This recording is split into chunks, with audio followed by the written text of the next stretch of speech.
At this point, you should have a draft to work with. It may far exceed the word count, and that's okay because the process of revision, it will take care of that. And just to be clear, there are two procedures that bring your essay from first draft to final draft: revising and editing. Revision is when you make large content changes, structural changes, and editing is when you make small sentence level changes. We're not in the editing stage yet. We will get to that, but first we're going to talk about revision.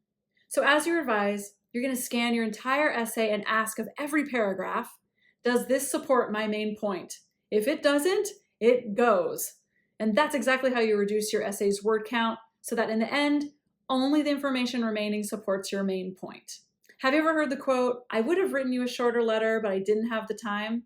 I've always liked that one. It's a good reminder for someone like myself. I happen to be a long-winded writer as well, that it does take time to omit the words. But during revision, there are two main tasks: reviewing the document to make sure only important information remains, and then the order you'd like the information to appear in. Finally, some questions you can ask yourself to accomplish this goal. And if you have a draft to work with, go ahead and grab it and ask yourself the following. Does the main point come across clearly? Does each sentence support the main point? Hint, every sentence should contribute to the main point. Does the introduction catch the reader's attention?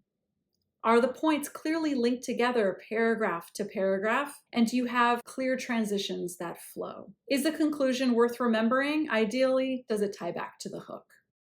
As for organization, you won't know the order of information until you've written the entire thing and revised it a few times. So often, as we recall parts of our lives, we work in chronological order. For example, if you're writing about your experience in a dance company, you will likely start at the beginning, how and when you first got involved in dance. You might be quite young, and then work your way through time to the most memorable dance moments, and then end somewhere around the present day, or even think into the future as you plan to continue your passion for dance, maybe even as a career. When you're first drafting, this is completely fine. It's more than fine, it's natural. Throw all the extra words in there from beginning to end. When we brainstorm, we often use one idea to get to the next. And that first idea is typically an earlier experience. But as we revise our writing, we begin to ask, do I really need to talk about my first dance teacher? And we begin to take material out because it's not relevant enough to be powerful. That's revision number one, reducing words. So don't stress about the word count. You will trim these essays down in time. Revision number two is asking, do I need more depth?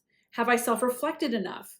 You most likely need to add more insight to balance out your story. So guess what? Those words you just got rid of, they're going to get replaced, but with more meaningful words. And yes, your word count goes right back up. Again, don't stress, this is all part of the process. Revision number three is trimming the essay back yet again. Now you have to become very picky about what stays, all the while remembering you need some story and a lot of self-reflection. That balance needs to be healthy. Too much story and your reader begins to wonder if you learned anything.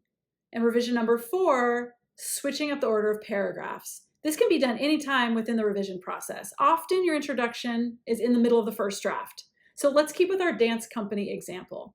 If the writer was going in chronological order, they may have mentioned the grueling hours spent in production and how that impacted other parts of their life later in the first draft.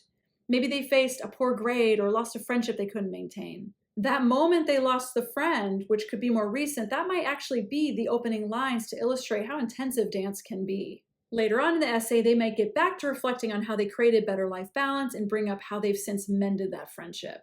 To put it plainly, the timeline can bounce around just like a film does. And we'll talk about this technique referred to as an opener or a hook in an upcoming lesson. For now, your takeaway is the following. You may first write in chronological order, but move away from it as you revise. Just don't get too hung up on order while you first write.